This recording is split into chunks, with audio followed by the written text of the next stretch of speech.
হাসনাত সার্জিস নাহিদ ইসলাম এনসিপির শীর্ষ নেতৃত্বের বিরাট বিজয়।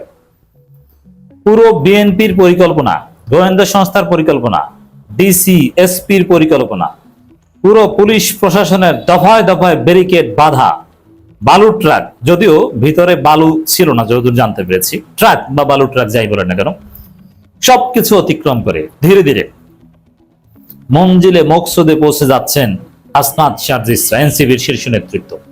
হবিগঞ্জের দিকে প্রায় গেছেন। 4 দফায় তাদেরকে আটকানোর চেষ্টা করা হয়েছে, 4 বার ব্যারিকেড দেওয়া হয়েছে। তারা বসে পড়েছে, বৃষ্টিতে ভিজেছে, পুলিশের সাথে ধস্তাধস্তি করেছে, তর্ক করেছে, আর্গিউ করেছে এবং বাধা বিপত্তি সব অতিক্রম করে ধাক্কা ধাক্কা দিয়ে সবগুলো ব্যারিকেড অতিক্রম করে হবিগঞ্জের দিকে যাচ্ছে। আমি যখন কথা বলছি আমি জানি না যে পথিমধ্যে কি করে, বাট যাচ্ছে। 4টা ব্যারিকেড অতিক্রম করতে পেরেছে। তারপরে যাই হোক না কেন, পরবর্তী দৃশ্যপট নিয়ে হাজির হব, এটাই বিরাট বিজয়। এই যে গার্ডস এনসিপি নেতাদের, হাসনাত, নাহিদ, সার্জিস, নাসিরউদ্দিন পাটোয়ারি, ডাক্তার মাহমুদা মিতুদের যে অ্যাকশন, যে চমক, এটাকে কাজে লাগিয়ে বা এই ধারা অব্যাহত রেখে রাজনীতিতে সত্যিকার অর্থে গণতন্ত্র প্রতিষ্ঠা সম্ভব। বিএনপির যে সন্ত্রাসী আচরণ, আওয়ামী লীগের আপডেট ভার্সন, এটাকে সোজা করা সম্ভব। আওয়ামী লীগের পুলিশ যেভাবে 144 ধারা জারি করত, গণতান্ত্রিক প্রোগ্রামকে বাধাগ্রস্ত করত, যেভাবে মির্জা ফখরুল, আমির খসরুদের পথে পথে আটকে দিত, ঠিক তদ্রুপ এই বিএনপির পুলিশ একই রকমের আগ্রাসী আচরণ করছে। পুলিশের মধ্যে ভদ্রতার অভাব ছিল। এখানে বেশ কয়েকজন জাতীয় সংসদ সদস্য, তাদেরকে কিভাবে রেসপেক্ট করতে হয় এই পুলিশ শেখে নাই।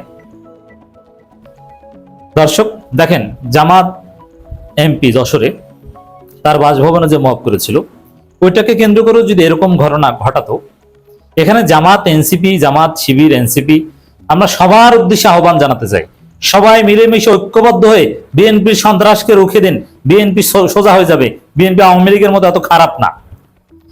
বিএনপিকে জায়গা মতো ধরতে পারলে ওরা লাইনে আসে, সোজা হয়ে যায়।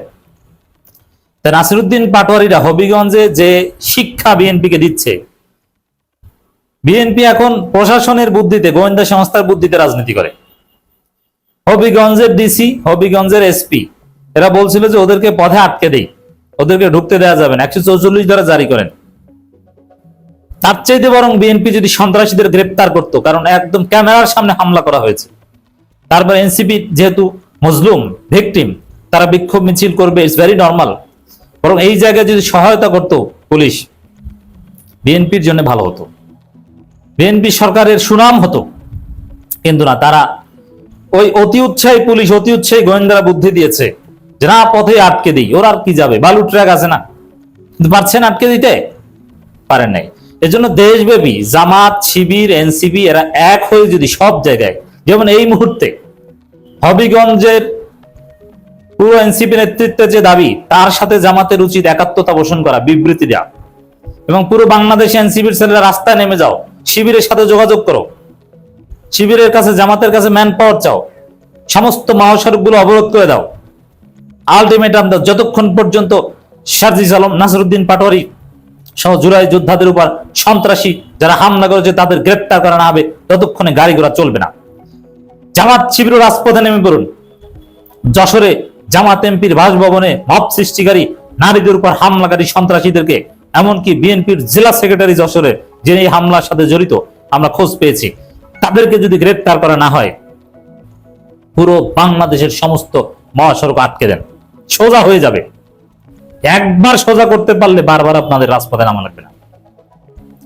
দর্শক, এখান থেকে অনুপ্রেরণা নেওয়া যেতে পারে যে না, এটা জুলাই প্রজন্ম, এটা কোনো বুইরা প্রজন্ম নয়, এটা নাহিদ, হাসনাত, সার্জিসরা, এটা নাসিরউদ্দিন পাটোয়ারিরা, তারা কিছু ভয় পায় না, তাদেরকে আটকে রাখা যায় না। বালুর ট্রাক তাদেরকে আটকে রাখতে পারে না। বালুর ট্রাক আটকে রাখতে পারে মির্জা ফখরুল আর মির্জা আব্বাসদের। দর্শক, পুলিশের বাধা উপেক্ষা করে হবিগঞ্জের পথে এনসিপি নেতারা। এটা হচ্ছে ইন্ডিপেন্ডেন্ট টিভির খবর। আমি যখন বলছি তখন আমার দেশের খবর। 4র্থ ব্যারিকেড অতিক্রম করে বাহুবলে এনসিপি নেতারা মানে 4বার ব্যারিকেড দিয়েছে, 4বার ব্যারিকেড অতিক্রম করেছে। এবং ডাক্তার মাহমুদা মিতু নারী এমপি, যেটা জামাত উদার হয়ে একটা পদ বাড়িয়ে দিয়েছে, সে মাহমুদা মিতুর যে অ্যাকশন রাজপথে, মাহমুদা মিতুর সততা, নিষ্ঠা, সাহস সত্যি নতুন প্রজন্মের জন্য অনুপ্রেরণা। দিস ইজ নতুন প্রজন্মের রাজনীতি। দর্শক, বিএনপি এভাবে নাকানি চুবানি খাবে, সব জায়গায় পিছু হটবে। হবিগঞ্জের সন্ত্রাসীদের খুঁজে খুঁজে গ্রেপ্তার করাতে হবে এবং সারা বাংলাদেশ থেকে রাজনৈতিক দুর্বৃত্তায়ন, রাজনৈতিক সন্ত্রাসীদের মূলোৎপাটন করতে হবে এবং এগুলোকে সুযোগ হিসাবে কাজে লাগান। জামাত, শিবির, এনসিপি একসাথে রাজপথে নামেন, বিএনপি পালানোর জায়গা পাবে না। ওদের পুলিশ সহ ওদের বালুর ট্রাক রেখে ওরা পিছু হটবে। মৌলভীবাজারের শ্রীমঙ্গল থেকে হবিগঞ্জের পথে রওনা দিয়েছেন জাতীয় নাগরিক পার্টির নেতারা। ব্যারিকেডের সামনে পুলিশের সঙ্গে ঘণ্টাখানেক বাক বিতণ্ডা শেষে বিকেল 5টার দিকে রওনা হয় তারা। এর মানে পুলিশ আটকানোর চেষ্টা করেছে, কিন্তু না, দেখছে যে অবস্থা বেগতিক। কারণ জুলাইতে 2024-এ তো পুলিশ শিক্ষা পেয়েছে যে না, সবার সাথে বাড়াবাড়ি করতে হয় না। এরা তো তারা, এই পুলিশেই তো তখন চাকরি করত, যার রূপ পাল্টেছে। তখন ছিল আওয়ামী পুলিশ, এখন বিএনপির পুলিশ, কিন্তু একই পুলিশ, নতুন তেমন কাউকে নিয়োগ দেওয়া হয়নি। হবিগঞ্জে গিয়ে হয়তোবা এখন যারা নেতা পুলিশের, মানে গুরুত্বপূর্ণ ওসি বা এসপি, এএসপি, সার্কেল এসপি, এরা হয়তোবা তখন এমনিতে জাস্ট অফিসার ছিল, ভাইটাল দায়িত্বে ছিল না। ভাইটাল দায়িত্বে যারা ছিল তাদেরকে পরিবর্তন করে দেয়, আর সবাই আছে। এরাও কিন্তু লাঠিসোঁটা নিয়ে মাঠে নেমেছিল, আপনি অস্বীকার করতে পারবেন? এই পুলিশ। হবিগঞ্জে গিয়ে এনসিপি নেতাদের সংবাদ সম্মেলন করার কথা রয়েছে। দর্শক, এরপরে আমার দেশের খবর। মঙ্গলবারে জুলাই পদযাত্রা হামলার অভিযোগে বুধবার সেখানে বিক্ষোভের ডাক দিয়েছে জাতীয় নাগরিক পার্টি এনসিপি। ওই কর্মসূচিতে অংশ নিতে এনসিপির আহ্বায়ক নাহিদ ইসলামের নেতৃত্বে কেন্দ্রীয় নেতা ও দলটির কর্মীর হবিগঞ্জের উদ্দেশ্যে রওনা হলেও পথে পথে তাদের বাধা দেওয়া হয়েছে।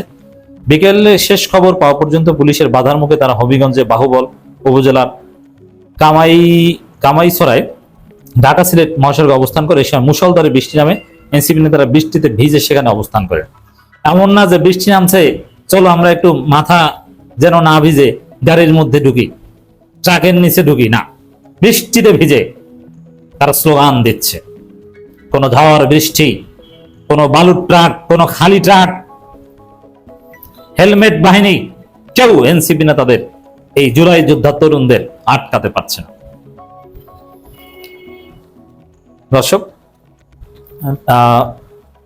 গাড়ি ভোর আটকে শ্রীমঙ্গলে কয়েক দফায় আটকে দেয়। তারপরে সর্বশেষ খবর, 4বার, এই 4বারই অতিক্রম করেছে। এদেরকে কে ঠেকাবে বলেন? এই বাংলাদেশে এই প্রজন্ম জিতবেই, এই প্রজন্মের বিজয় হবেই। এমনকি জামাত ইসলামের মধ্যে যে দুর্বলতা আছে, তাও এই প্রজন্ম সাদিক ক্যান্ডের মাধ্যমে সেটা দূর হবে। এই প্রজন্মই আগামীর রাজনীতির নেতৃত্ব দিবে, সেই দিন আসছে।